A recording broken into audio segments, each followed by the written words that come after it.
Thanks so much for joining, everybody. So I'm Gretchen. I'm with the Career Center. For all of our attendees that are here, just so you know that we do have you on mute. So if you have questions, please put them in the chat box, but address those to all panelists and all attendees so that we can all see that. I have Jo from our Volunteer Leadership Office. She's going to be monitoring that that chat box. So if she like a random voice pops in, it's Jo. We love her. A lot of you probably actually would recognize her. She worked in our office for a good long while, so love her. I do want all of you to know that we're also recording this, so if you want to come back and see what either Kate or Ed have to say, or if you have other friends that maybe couldn't come because who knows why, lots of reasons why, that we can certainly, we'll put this up on our site. So I'll send that note out as well. We were expecting Jenny today. Jenny is one of our state representatives. She unfortunately had unexpected dental surgery this morning, and it felt like that was a pretty darn good reason not to come, considering she said that she wasn't able to talk. Gosh darn it. So that's a bummer. But she has given me permission to share some contact information. So if some of you would like to talk to Jenny, she was really on board with that. So just so everybody knows. So with that said, thank you for coming. This is a series of 7 workshops that the Career Center and Volunteer Leadership are doing during Block 8, our bizarre Block 8. We obviously are first because government and policy is obviously the best place to be rather than other places, personal opinion. Don't tell my boss I said that. So with that said, we've got Kate and Ed with us today. I'd love for both of you if you just give us a little bit of background information about you and where you came from and how your journey from CC to where you are now, just let us know a little bit about you. So Kate, start. Great. All right, my name is Kate Sneed. I graduated in the class of 2007, and my journey is a little bit non-traditional for what most people think of being in policy and politics. I was a math econ major at Colorado College, went on to work in the nonprofit sector, and then ended up teaching high school math for about 8 years. And after realizing I was not a classroom teacher for the rest of my life, I volunteered to work for a state senator, and that led into a full-time job with the state senator, and then worked for the Democratic majority in the Senate for a few years, working directly on the state budget and the state budgeting process. So I think one thing that kind of also in there that is how I got from education into this is that I was working on a master's in education and quickly realized that I didn't want to be stuck in a pigeonhole of just a master's in education, but more of like public administration. And I was interested in public school administration, and that is so I switched my master's from a master's in education to a master's in public administration. And it was through that I really learned a lot more about our local government, state government, and the importance of them, and really got interested in trying to work in state government. And so that was what made the kind of connection for me to switch. And this will be my 4th year, I think, after having made the pretty big switch. So I now work in the Governor's Office of Information Technology for Colorado as the legislative liaison, meaning I work with the Office of Information Technology, the Governor's Office, and all of the state legislators, House and Senate, to make sure that the policies are in place for the state to operate its information technology. Awesome. Thanks, Kate. Yeah. How about you?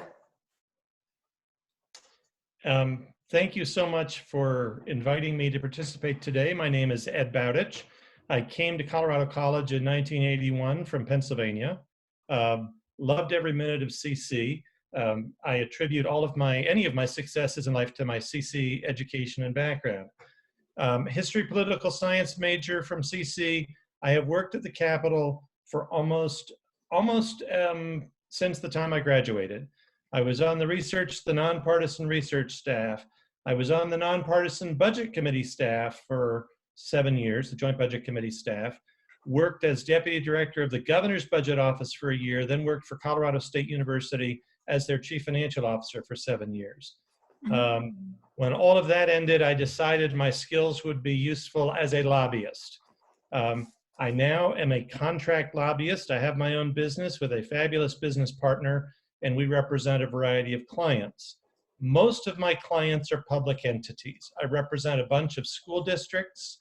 I represent Fort Lewis College in Durango, the public technical colleges, some cities, counties, elected county assessors. Every day is different. Every single day there is a new challenge. Our client mix will change over time. A few years ago, we started representing the School Nutrition Association. So learning about school nutrition issues in the K-12 arena. Last year, we started representing the Gifted and Talented Association. So we're learning about gifted and talented issues. We represent both cities and counties. They have different issues, but every day is different. So I've been at the Capitol, as I said, for almost 30 years, or 30 plus years, from 86. Started in 87 at the Capitol and have been there ever since. Kate has been a fabulous addition to the Capitol. It is great to have CC friends down there.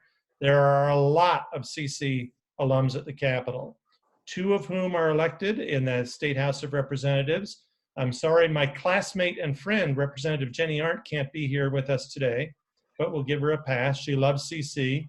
And then we have Colin Larson, who was graduated maybe around your year, Kate.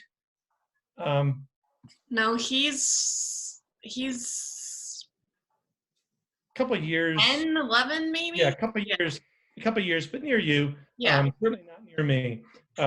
But it's good to have 2 members of the state legislature who are CC grads. Great, thanks so much for that. I love how one path can be a little bit more direct and the other one can be a little twisty windy. I know my life has been twisty windy too. So Kate, you resonate a lot with me as well. Yeah. So what would each of you say is the best part of your job? Like, what makes you get up every single day? You're like, yes, this is what I want to do. But then maybe on the flip side, something that really surprised you when you got into this, or potentially even today where you're like, what just happened there? What do you say? Gosh, it's not normally a hard question to answer, but right now it's really hard because in this COVID-19 world, my job is so not what I signed, very, very different than what I would normally be doing on a day-to-day basis. I think one of the things, and this is, people always like, how is education in this tied? And I think this is one of the kind of strings for me, is like in education, it was really about, I was educating high schoolers in that sense and really trying to help them learn. And my role is really a lot of educating legislators on what the department is doing, the agency and the state with IT, and then also educating internally with the Office of Information Technology and very, technical type people on how our state operates and how we budget and how we do all of that. And so I think for me, the part that I really enjoy is the getting to work with and interact with lots of different people from lots of different backgrounds and understandings, and trying to get everyone to kind of understand how our system works. What was the surprising thing, right? What makes you scratch your head? Oh man. I mean, there's things all the time, like little things like, wow, really, people think that way, to bigger things, I think at first for me, making the transition was like really understanding how state government works and how much more, one of my big wow things was I had no idea how much of an impact you can make on the citizens of Colorado on a state level. I kind of thought government, like, oh, it's the president and Congress and all that, and you can't really do anything. And now I'm totally of the opposite mindset of you have way more control and can influence a lot more at your local and state level than you ever can really at the federal level. So I think that's one thing. And then I think you probably will ask us this question, but I think the other thing, like, is currently having this like aha of how much a job can change and be impacted by like a pandemic and, you know, a state emergency and things like that, and what it means really all hands on deck across the state. So I'm sure we'll get into that more. So your turn, Ed. Okay, so as a lobbyist representing a variety of clients, there's my job is a lot about education, trying to explain, and the legislature is always changing. We have term limits in Colorado. We have people who lose their elections. We have new legislators coming in. We have new governors coming in. And so while I lobby the legislature, we also work with the executive branch agencies as well. My job is a lot about education, explaining to people what, you know, using Fort Lewis College as an example, explaining to people what makes Fort Lewis College unique and why it's valuable. My job is a lot about communications. I need to be able to talk to legislators or governor's staff or anybody, other lobbyists, and I need to be able to convince them of something in a very short amount of time. I joke that my day is a series of 45-second conversations with legislators. Sure, if I'm working on a bill that one of my clients is really involved with, if the bill is coming from Fort Lewis College, I can sit down with the bill sponsors for an hour and go over all the questions they're going to get. But if I need to check in with all the members of the education committee, I need to stop them at 7 a.m. in the morning when they come into the Capitol and say, let me walk you to your office and explain to you what the bill's going to do next week and see if you have any questions. And I get 45 seconds, maybe a minute and a half to make my pitch. And I have to have all my facts straight. And if they have questions, I got to be able to get back to them. One of the best parts about my job is the freedom that it gives me. There is no guidebook on what I'm supposed to do as a lobbyist. I need to think of ways to serve my clients. The first rule is to not let the legislature do anything bad to my clients. Now, next week or 2 weeks from now, when they cut everybody's budget, that's not my fault. But I can't let something pass that after the session, somebody says, oh my gosh, this bill went through, Ed, you weren't even paying attention. That's the first rule. But I need to think of lots of ways my clients can be served by the state of Colorado. The hardest part of my job is that this is the only job I've ever had during the iPhone era. And in this world, iPhones, emails, instant messaging, social messaging has changed everything. And there is never an off time. Now, I've watched my wife, who's a CC grad and a teacher, go through this as well. 15 years ago, she wasn't emailing back and forth with parents. Our current communications have changed every job. And I just want to, just because I think this is, I didn't really even understand this myself until I got into it, but my job is, Ed and I are basically both lobbyists. I am basically a lobbyist. In fact, I actually am a registered lobbyist but I am a registered lobbyist for the state of Colorado, as opposed to Ed is a registered lobbyist as like an independent on his own. So we're doing very similar work. He's just got private clients where I'm working for the state, although my title is different. But I didn't realize that there was that kind, you know, in my mind, lobbyists, I always thought of pharmaceutical companies in Washington, D.C. trying to do things. And yes, there's obviously a lot of that, but there's varying degrees of, you know, Ed works with a lot of nonprofits and education. I am working for a state entity and lobbying on behalf of the state entity of information technology. And then there's corporations and all that kind of stuff as well. Yep. Interesting. So Kate, you touched on this just a second ago, but how has this pandemic affected both of your day-to-day lives? And you were talking a lot about the budget, and oh gosh, I can't even imagine what that's like right now. Yeah, it's ugly. I was so the Office of Information Technology, which is close to 1,000 employees, and we run all of the technology for the entire state, all the websites, things like that. We're technically an office within the governor's office, so I work both in the governor's office and for his team, and also for the Office of Information Technology. And so I was explaining it yesterday, as I've been glorified and turned into a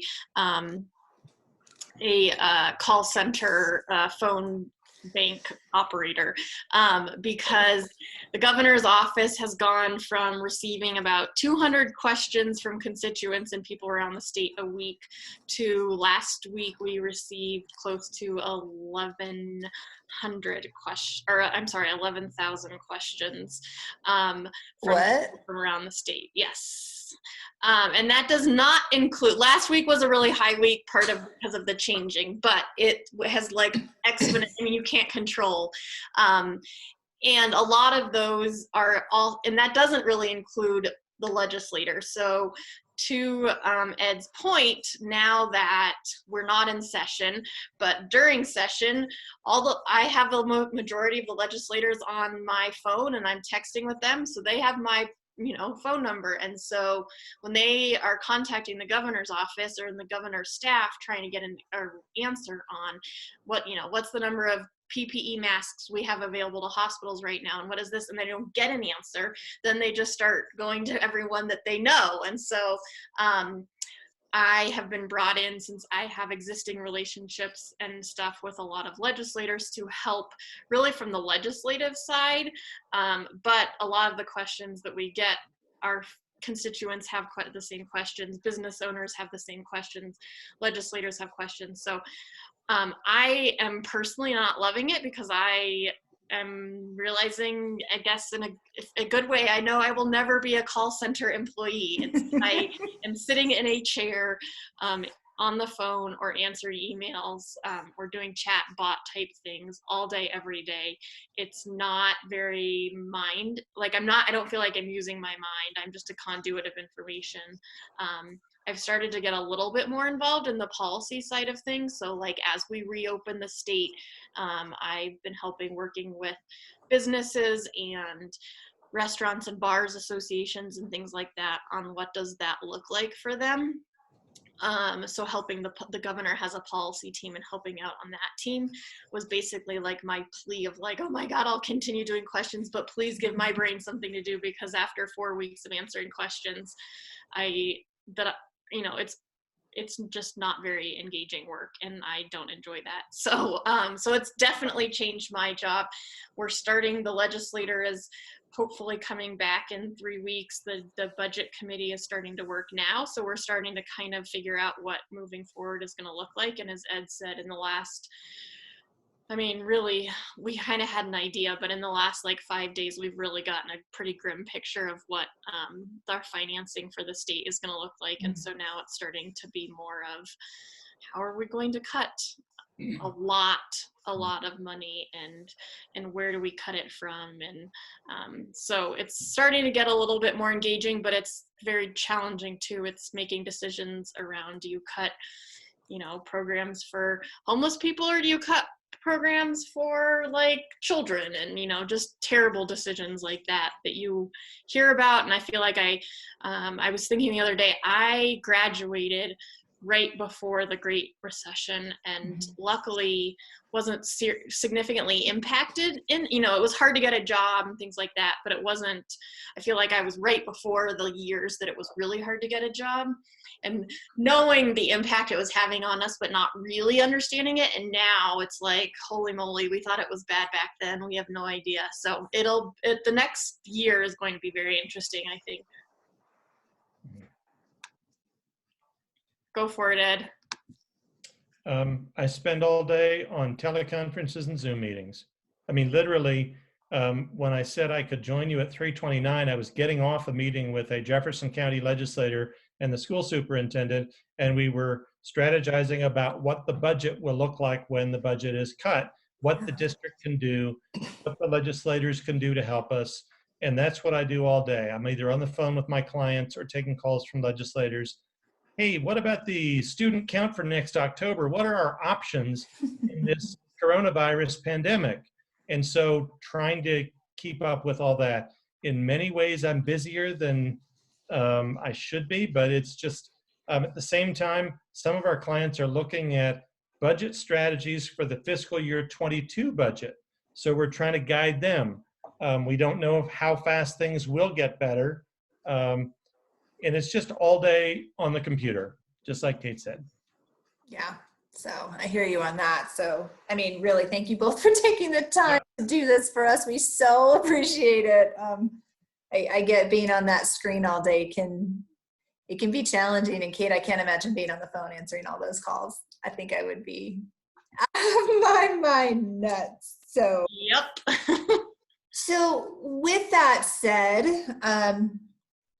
what advice would you have for some of our current students right now, whether they're looking for summer internships right now, because a lot have been canceled, or seniors that are graduating in here just a couple weeks of trying to find jobs in this world? Where should they start, or what should they do, or what advice might you have for them?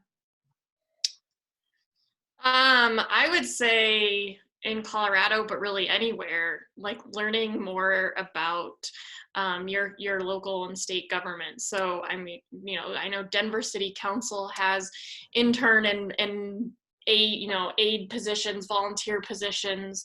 The governor's office has them, the senators have them. And I think those are a great way to get in. I know the governor's office intern program is continuing over the summer. It's actually, we do it, I think 3 times a year, summer, fall, and spring, and they're continuing all of those. The summer ones, they're figuring out how to make them so you can work from home. So if you're not in, right now everyone's working from home anyway, but even if you're, if you were a student and you live in Minnesota and are going to be home for the summer, you could still do an internship with the state of Colorado governor. And I think this pandemic will really change how a lot of different things work. So I think there's the positive is there's a potential for a lot more remote and kind of virtual learning or internship, volunteer kind of opportunities. I think that's one thing. And just, if you're interested in it, I think learning the different levels, like learning about local government versus state government versus federal government, because I think there is a significant difference in the kind of work that is being done. And so researching it, where you're currently living versus the state versus the federal.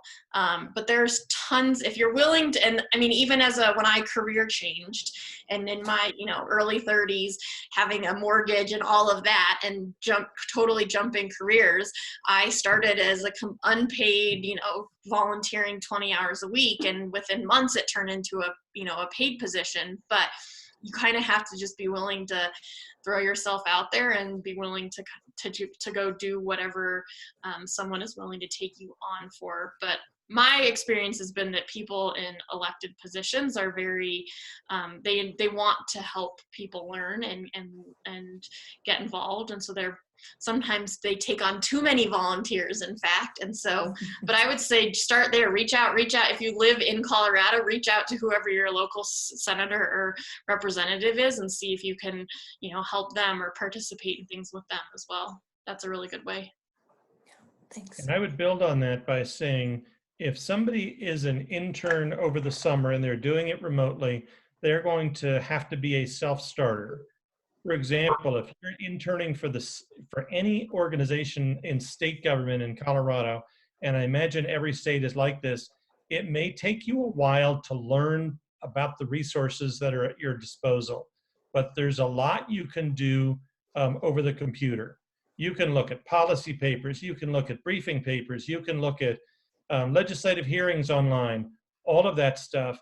It would take a little digging to learn what you should be doing, but for a self-starter, they could learn a lot over the summer so that when things do open up, you would have a really much better idea and a much better framework for whatever you go into.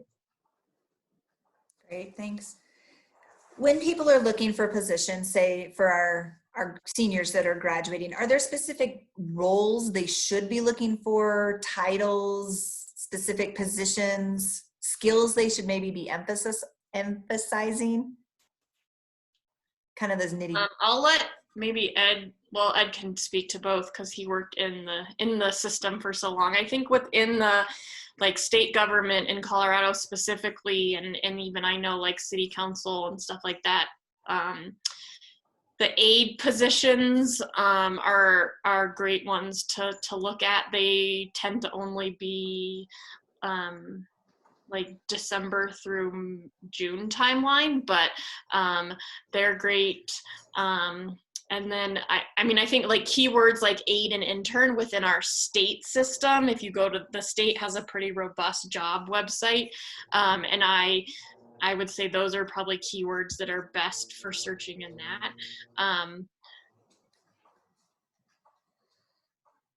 Yeah, that's my best thought right now on kind of entry level type, fresh out of school. But let me think a little more. Ed, you jump in there. I'd say that first thing I'd recommend doing, wherever you are in the world, there will be CC graduates. Yes. And reach out and connect with those graduates through the alumni office, through your local Facebook group. There are CC graduates, and they are always willing to serve as mentors and advisors in terms of what's out there. So I would definitely try and use that. I would also say that I think CC grads have as strong a reputation as anybody, especially in Colorado where we're really well known, but I think all the employers love to hire CC grads. In terms of skills, I would emphasize that describe the block plan. Describe how you managed to survive the block plan when you would get massive amounts of work thrown at you, and it is the expectation of the school that you will get it done. There's no hand-holding in the block plan. Here's your assignment. We're going to have 3 weeks to get all this done, and you needed to get right to work. I think that's a really good message to send to employers. I haven't looked for a traditional job since before the internet.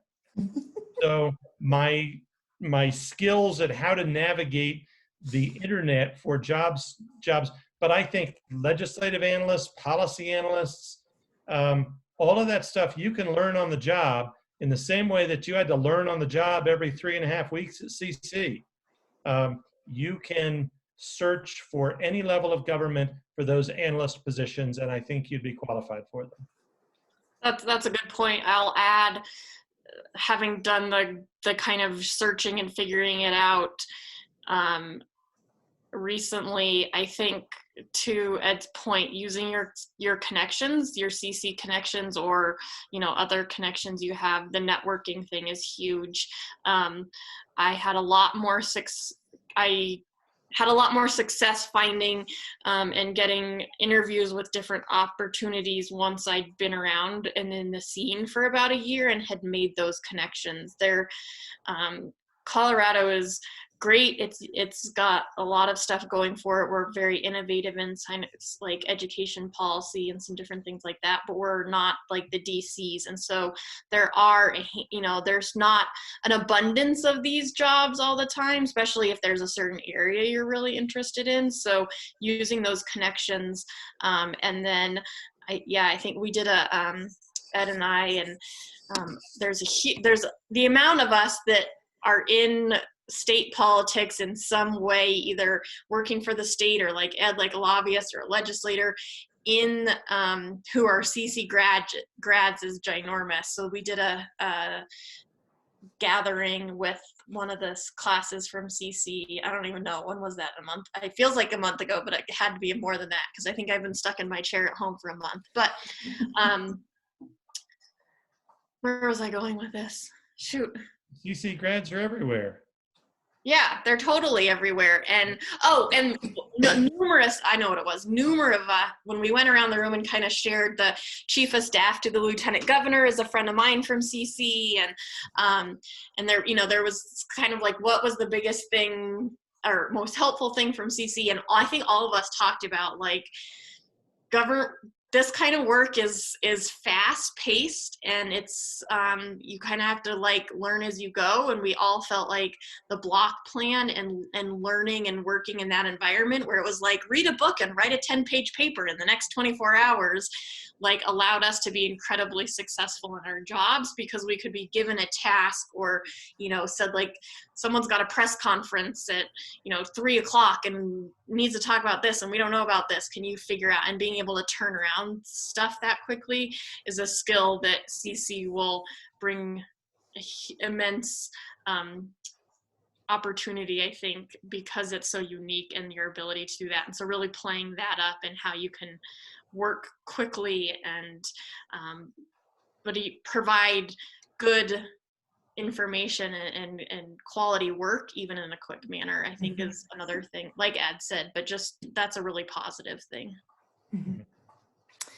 We were supposed to have a panel on April 7th. We were all gonna take a bus up there and meet the two of you plus a whole bunch of other people, and then this virus decided to get in the way of that. So, I mean, I'm not bitter about that at all. It's fine. So instead, I'm bringing you to them. So, so I love that you talked about networking and some of those skills, that fast pace, that being able to communicate, think really quickly. But networking for most people feels really schmoozy and it feels pretty gross. I hear that all the time from students. One, that they don't have any skills, which is so not true. We can talk about that in a second. But how do you handle networking? You know, let's say a student reaches out to you and they're a little timid. Does it bother you that they're reaching out to you? Are you annoyed? Please debunk that for me. Yeah, totally. Not at all. And I get it. I still don't love networking. It's not my favorite thing to do. I think one thing when I was younger, that when I thought of networking, I thought it was like, oh, these social things or these happy hours and I have to go do, you know, like, and it's not my natural habit, you know, like place to interact anyway. And as I got older, I realized instead of picking those kinds of things, picking more like education, you know, or I don't know if educational is the right word, but picking things that aren't going to just be like people schmoozing and having cocktails, but like maybe there's, you know, an event that CC is hosting with current students and alumni that's about the state water plan, or, you know, I feel like there's just things like that happen, and picking something like that, because then you know right off the bat kind of a common interest. And I think if you can find someone that, you know, connect with someone who's willing to let you come shadow them for the day, or, you know, come to certain meetings, and then being able to network in those kinds of things with other people saying, yeah, this is what I'm interested in, and making more, instead of social connections, kind of authentic connections in a more interesting environment. That has been more beneficial to me. But no, I don't mind people reaching out at all. I think I always feel bad that I can't connect people more, or like, you know, so you guys, the students don't want to reach out because they feel like they're a nuisance. And then I feel bad because I can't provide you a perfect job. So, you know, we all have our issues with it, but no, don't hesitate to reach out, because I don't mind at all. And since you do have the connection of being CC, you know, the CC connection, it's already an authentic connection. It's not some forced connection. I don't mind at all when CC grads, I've had people blind call me or email me just because they got my name from somebody, and I'm always happy to help out. I find sometimes with CC connections, Ed, I love that you said that like automatic connection. Sometimes I hear people like, oh my gosh, what class are you in? And how's David Hendrickson? And what's going on with him? And what floor in Matthias did you live in? And it just, that's what I mean by that automatic connection. And it just makes it so much easier right off that bat. So, yeah. Totally. Indeed. I'm going to ask one last question, and then I hope all of our students can chime in the chat box. Joe's going to monitor that. So please come with questions. I promise I'll stop talking. Most of you know that's a difficult task for me to stop talking, because I love to do that. Oftentimes students, well, I don't know what the last number was, 85% of our students at some point in time go on for further education. Have you seen specific degrees that people that would be interested in either government or policy tend to lean towards, or maybe what has your path been? I can think of a couple off the top of my head, but just wondering your thoughts on grad school. I would say a lot of my coworkers have masters in public policy. Do I think it's necessary? Not necessarily. So my master's is in public administration. Again, I kind of fell into it, and like it was very beneficial. But like, did I have to have that in order to get my job? No. And I think I've been surprised about how many people don't have, a second, a master's degree or additional learning beyond maybe they were like undergrads in policy or something like that. So I do see a lot of public policy and some public administration as well, but I don't feel like it's kind of like, oh, if you don't have this, you're not like looked at. I'd agree with Kate. I'd also say there are some people in the policy world and in government who have law degrees but aren't practicing lawyers. I would not necessarily advise that. Law school is 3 years and it's a lot of money. And if you're not going to end up practicing, I'm not sure there's a huge benefit there. Sure, it'd be nice to have a law degree, but if you're not going to practice law, I'm not sure it's worth the expense and the time and the trouble. But public policy, yeah, I kind of agree with Kate. Public policy, public administration, those can be helpful. Not required for a lot of things, but can be worthwhile. It's exactly what I thought. So I'm glad to hear both of you say that too. So I think the point on law school is important as well. I talked to a lot of pre-law students and some want that. And I mean, there's all kinds of different reasons for that, but yeah, I thought so. I've always said it'd be great if I could audit law school. I don't want to pay for it, and I don't want to write the papers and take the tests. But I think law is fascinating, and it does come up. And, like half my day is spent on the phone with lawyers around making sure that the governor doesn't get sued. So it comes up all the time. But I'm with Ed. Unless you want to practice and be able to pay off all that debt, there's, it'd be like going to med school and then never being a doctor. Like it just. Right. Yeah. Okay. I feel like I would audit most grad schools. Yeah. We have questions starting to pop up in the chat room. We do. Joe, what do you have? Hi, everyone. So we have a question here from Nicholas. There's often a tendency for students interested in policy to gravitate towards opportunities in Washington. What kind of experiences are students able to get from experiences on the local or state level that they miss out on by going to DC? I think Washington, D.C. is a very exciting place to be. I lived there for 2 years. My son, who graduated from CU, is there now. It is a wonderful place to be for young people. The advantages of working in a state or local government is you get to see directly the impact of the policies and the issues you're working on. I represented March of Dimes a few years ago. It was all about maternal and child health.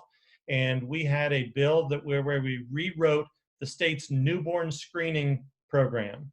And it was a bill we worked on for 1.5 years.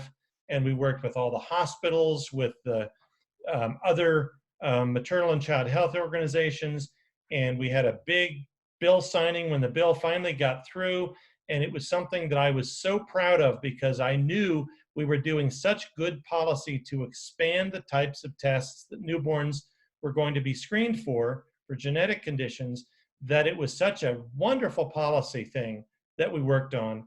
And I knew we had parents coming in with their babies and we had all sorts of stuff. And you get to see the direct result of the policy that you're working on. And it's much more distant in DC. DC is a wonderful place to be for a while, but you get to really work directly, much more directly at the state and local level.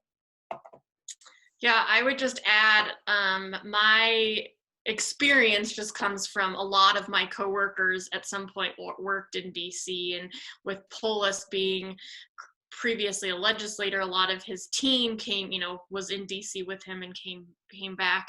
And I hear probably more than not, like, yeah, it was great, but like, it's not it's not really work, like it's not where the work happens, and it's really glorified, but it wasn't really that wonderful. And I think to Ed's point, it's great for people, like, you know, if you're right out of college and you want to go live somewhere different and try some kind of big city, like that's the time to do it and get it, you know, experience and exposure. But most people I've talked to, they then are like, why, this is so glorified and it's not actually that enjoyable, and I work ridiculous hours and I get paid nothing and I live in an expensive city. And so I think that there's a lot more, not only to what Ed's point is of like connecting and really understanding at the local level and state level, but I think it's just, it's I don't know how to describe it, but it's much more tangible, and the implications are better. You know, they're not necessarily better, but I just think that there's a lot more that you can learn about systems when you're working at the state and local level than you can at the federal level. And it's I think you'll probably end up finding jobs that you enjoy more at the local level too. A lot of people at the federal level end up becoming, you know, just like constituent services is a really big thing at the federal level. So you're answering, basically you're like what I'm doing now, you're answering telephones 24/7 trying to please the constituents of whoever you're working for, but you're not really necessarily invest in the work in the sense of like writing policy or implementing change and things like that.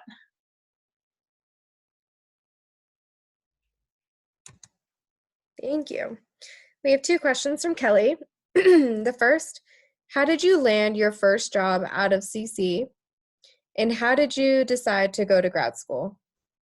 Which you touched on a little bit, but you can expand more. My first job out of CC, so I was a math econ, my master, or my senior thesis, I don't even remember what it was called anymore, senior thesis, I think, was on intellectual property rights, and I worked with a local company in Colorado Springs, and they offered me a job upon graduation. And I thought that was awesome, and I took it, and 9 months later, not even 9 months later, 6 months later, I was like, oh my God, what did I get myself into? This is so not what I want to be doing. So that was my first job. I then moved back. I'm born and raised in Denver, and I moved to Denver, back to Denver with no job, having no idea. Probably kind of had this like meltdown at like 6 months after graduating from college, going, oh my God, my whole life has been planned for me, and now I have to make a decision on what job I want and what to do the rest of my life, and I don't know what to do with myself. And Gretchen is shaking her head because she was there along the road for all of that. And then, yeah, grad school was kind of, I was teaching. I felt like I needed to do something. I'm just an avid learner anyway. And so I actually enrolled as a student, non-degree seeking student, took an MBA class thinking I was interested in getting my MBA. And that's what then led me to, and then kind of just, you know, I had to pay for that, but just did one to kind of check it out. And then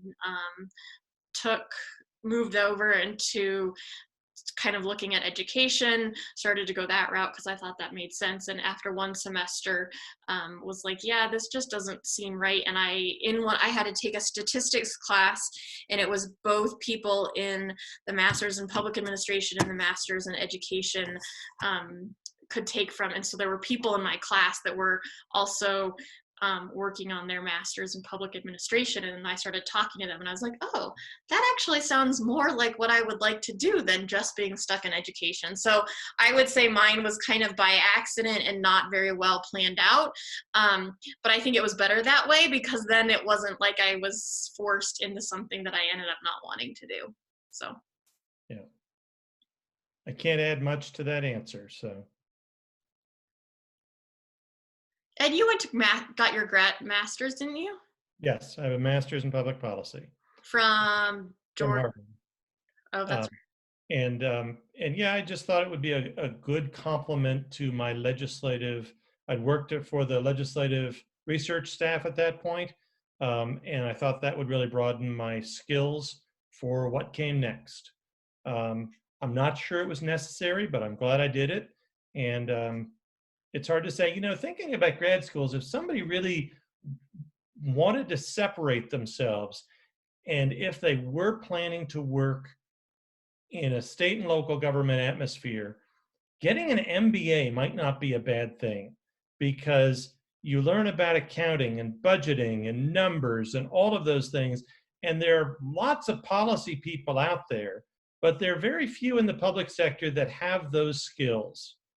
So that might be a way, something to think about, or even taking a few courses in an MBA program might be a good thing to think about. And I know I got my master's at University of Colorado, Denver. They, I believe, now have a joint master's that is an MBA policy joint. It's, I think, a 3-year or something like that. But I agree. I think I actually have a friend who is more on the probably political side than the policy side. She's run a bunch of campaigns and helped want to run some of Obama's campaigns and different things like that. But she has an MBA, and because of that is highly sought after, because she has a little bit more education and experience in that kind of running of a business and stuff. So. And in terms of my first job, when I graduated, I spent a year in Washington and, then moved back to Denver. I had heard through the grapevine that somebody was working in Governor Romer's policy office. He had been 2 or 3 years ahead of me at CC. I didn't know him, but I just called him and said, hey, I'd love to come down and find out how I can get a job. And he said, come down for lunch. Grabbed a few of his colleagues who went out to lunch. And this was all pre-internet. I mean, this was 1987. And he listed every organization that he could think of in Denver that I ought to look into. And I know CC grads are happy to do that for other CC grads. You did it with me a few years ago. Yep. Okay, we have a few questions that have come in. This is from Michael. Can you talk more about some ethical dilemmas you have faced and how you keep your values in the world of politics and policy? All right. I assume that's pointed to the lobbyist here, not the legislative liaison, not Kate. So as a lobbyist, I get that question a lot. When I've spoken to political science classes, they come to Denver, do they say, do you ever have to lobby for things you don't believe in? And the easy answer is no. And let me explain that a bit. First of all, I get to choose my clients. Most of my clients are education, higher education, human services, local governments. That's not to say I agree with absolutely every one of their priorities, but in a broad sense, I'm not going to be lobbying for the marijuana industry. I will not apply for those jobs. I'm not going to be lobbying for certain segments of the economy, not that they would necessarily see my background and think that's a good fit, but I will choose my clients. And if I'm interviewing with somebody and I don't think that the organization is ethical, then I won't pursue that. Secondly, a lot of my job is advising my clients. It's not necessarily answering the phone and saying, yes, I will do this for you. It's them calling and saying, this is what I'm hearing the legislature's doing. What do you think we can do? And it's me advising my clients on what our next steps should be. I think there are, as my own boss, I get to make a lot of my own calls. I'd also say, since I worked as a nonpartisan staffer for the legislature, where I worked for all 100 legislators, House, Senate, Democrat, Republican, we worked for everybody. That's where I worked for 10 years. And I'd like to think I kind of grew up with that mentality. It's my job to lobby for my clients, but I need to always be mindful that I'm an analyst first and foremost. That's what I spent most of the 1990s doing. Treat everybody with respect and respect the institution. I've had those values with me the entire time I've worked at the legislature. Yeah, and I'll just add, it's a tough thing, and I think there's a couple things, and Ed and I have had these conversations because I started by working for a Democratic senator, and so very quickly I kind of had that, I intentionally kind of ruled myself out of some of those more nonpartisan roles because I had been known as someone who worked for a Democrat. So I think that's important to, I think every state is probably a little different. And it's not like a hard, fast rule. Like once you work for an affiliated side, then you're not going to get a nonpartisan position, but it definitely will make it more challenging. And I think back to the, this past summer was interviewing for some positions, and one was working for a lobbying group that is one of the larger groups that is funded by oil and gas. And yes, I had that conversation with them about, would I be asked to represent these clients? And I had some choice in that, but at the end of the day, it also came down to, am I comfortable knowing that my paycheck is being paid by, people in a certain industry? And so I think you just have to have a clear conversation with yourself and really knowing, what you're willing to fight for. And then you'll be put in situations that you look back and you're like, oh my God. And I have one of my favorite experiences last year that really got me thinking I've always thought I would never be a lobbyist. I couldn't do that. I couldn't convince someone to do something like that, blah, blah, blah, blah. So last year I worked for the Senate president, and the Democratic Senate president in Colorado, and he wanted to run a bill to open the maximum security prison that was built down by Colorado Springs and Canyon City in the early 2000s and has never been opened, because then they moved to have a state policy that we wouldn't put people maximum isolated, it's isolation confinement. So this ginormous facility that's never been opened, state funded, paid for tax dollars, and he wants to run a bill to open it and to start using that space. And personally, I never in a million years thought that I would be lobbying. Basically I was working for him, but I was lobbying to get other senators and legislators to buy into the idea so that the bill would pass. And one of the needed to get a House member to co-sponsor it. So he was going to sponsor it in the Senate, but it needs someone in the House. And one of the representatives, who's notoriously known in the state for being very anti-prison, very prison reform minded, very difficult to work with, I was able to get her to sign on and be the co-sponsor of this bill. And then we got it. It was a little bit of a nightmare, but we got it passed at the very end. And it was one of these, afterwards, I was like, oh my God, never in a million years did I think number one, would have fought so hard for something like that. Number two, that I would have gotten the people that I got to sign on. But everything is so nuanced, and that there was the clear reason of trying to open this prison back up. And it wasn't just because we were trying to, lock more people up, but there's, this change trying to happen internally and different things. So I think it's hard, try not to box yourself in, I am so against that. I would not be okay with that, because the way policy works is it might be well, yeah, you're not really okay with that part, but it's got this part with it. And it's very detailed and intricate and not quite as straightforward as I think we all tend to think things are.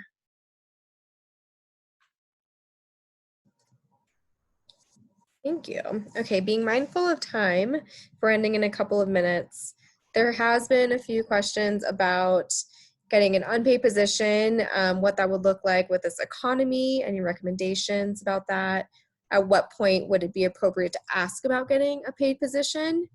So questions along those lines. And then also, how did you both decide to pursue public policy as opposed to being within the system as opposed to avenues outside the system? Two separate questions, topics, but just wanted to put that all out there so everyone gets their question asked. Yeah, and I am happy to do follow-up via email or whatever too, if people have specific things. I think real quickly, yeah, this economy is going to be really hard, and I don't envy you guys at all trying to get, I think knowing the state cycle, so the state budget cycle it's a July through June, and kind of having an idea of what that is when you take a job, knowing when pay raises can happen, things like that. The legislative aid positions are all primarily paid, so that is a good thing. And within the system versus out of the system, I still struggle with that on a daily basis. I think if I was offered a policy position within a nonprofit that I was very passionate about, or on a topic I was very passionate about, I would easily jump ship from working inside the government to go do something like that. I think for me, it's more of where do I feel like I'm having an impact, or where's something that I can get behind and feel passionate towards. So I don't think that you're necessarily locked into one of those areas. Ed is a great example of someone who worked within the system. He worked not only within the system, but as a nonpartisan person for 10 years, and now is working to, with nonprofits, with education, with all kinds of different places. So I think you can move around a little bit more than it's maybe portrayed, but you could probably talk to it better than I can, Ed, because you've got a lot more experience than I do. Yes, there's a lot of bouncing in and out, bouncing across the lines, going to work for nonprofits, then back to government. I don't think it has to be an either-or situation. I think, as Kate said, whatever position you find that you're excited about. In this economy, don't give up hope. I think there are going to be a lot of people who choose to retire because they don't want to work from home and do Zoom calls every day. And that will open up some positions for newer people. There are also other opportunities. Let's say you're interested in education policy. Well, you may not be able to find a permanent full-time position right away, but I know our Colorado Department of Education is always getting federal grants and private grants, and they're working on projects, and they may hire somebody to work for them for 6 months. If you get hired and you're not paid, there's nothing wrong with doing a really good job and looking for your next job while you're working on that job, and they know they're going to lose you. And they may be able to come up with some money, or they may not, but at least you're building your network and your experience. Somebody said in one of the questions, you may have relatively inexperienced workers. You have a CC degree, and that counts for a lot, and that will impress a lot of people. I would just chime in with that. I think work ethic, and even if you take an unpaid or very low paid something, and really, I would work hard to show your work ethic and kind of stand out, so that when the money does start to come back and opportunities present themselves, people think of you before they go out and, that is exactly how I was volunteering for interning for a senator, and another senator's legislative aid quit mid-session, and it was like, we need someone, and they immediately it was, well, let's see if Kate would be interested, and let's see if we can negotiate that, because she's already here, she's doing the work, she knows what's expected, and she's has stood out in her work. And so I think just trying really hard to show that work ethic and have an attitude of, I'm incredibly grateful for the opportunity, and I'm here to provide what I can while I can, is really beneficial in this day and age of the workplace. Yeah. Awesome. I've got just a real quick question, hopefully really quickly. I think just about everybody on this call, and I know a bunch of people are interested in campaign work. Is that a good, I don't want to call it a stopgap, but there's definitely an end date in November, right? So would that be something interesting to kind of think about over the next couple months? Does that hurt? Does that help? Is it easy to find those jobs? Do you know much about that area? Because election year is a big year for us. Yeah, I'll jump in. So I am the secretary of the Democratic Party of Denver. Which is a big job. It is. It's a volunteer job, and I just survived trying to figure out how to go from our normal having a county assembly process to doing it virtually, and it was quite the process. But yeah, there's definitely, I would say, especially because it'll pay you in the between now and November, and that's ideal kind of also for if you really wanted to like try and be a legislative aide. Those jobs usually open like November, December. So yeah, I think it's a great way, and I thought about going that route, and I think it's important to think it's not just about people. There's also initiatives and some different things happening. But I know quite a few people in the state and in the city around that. So if people are interested in campaign work, and I think I've never really enjoyed campaign work and been really that willing to do it because and the idea of going door to door and stuff like that is not super exciting to me. But if you're willing and able to to do that, and there's definitely, I think, and especially because the COVID thing has kind of screwed up the legislative flow. Normally we would be finishing the legislature next week, and then legislators would be going hardcore into campaigning. Well, they can't legally campaign and legislate at the same time, so they're probably won't start campaign work until later in June, which is, most of them will probably have some staff, but primaries will be coming up. And so I think there's definitely opportunities, and feel free, anyone can, I'm sure Gretchen can give you my contact info, and anyone can reach out, and I'd be happy to connect you to different people who are working campaign world. Awesome. Thank you. Thank you both so much. So I do know we're a little bit over time, and I'm so sorry for that. But I know from both Joe and I and everybody on both of our teams, I mean, honestly, the way that our alumni have stepped up in the last month or so, including the two of you and Jenny, bless her heart, my heart is still with her in her poor mouth. Just thank you. Thank you so much. If we have questions, we'll certainly reach out, but I know all of my attendees are clapping for you. You just can't see or hear it. So. And to those of you who are about to graduate, on behalf of the Colorado College Alumni Council, let me say welcome to your alumni group. Wherever you go in the world, there will be alums, and reach out and stay active. It's just a different way of appreciating your CC education.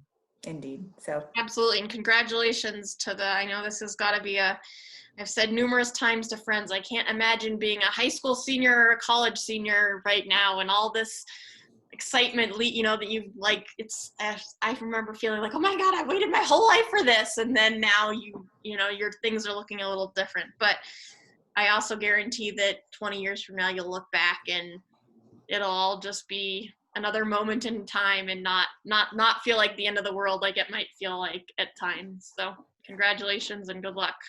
Yes. all right. Thank you both so much. Really appreciate it. Good to see you, Gretchen. Stay healthy. Thank you so much. Bye. Bye. Bye, Ed.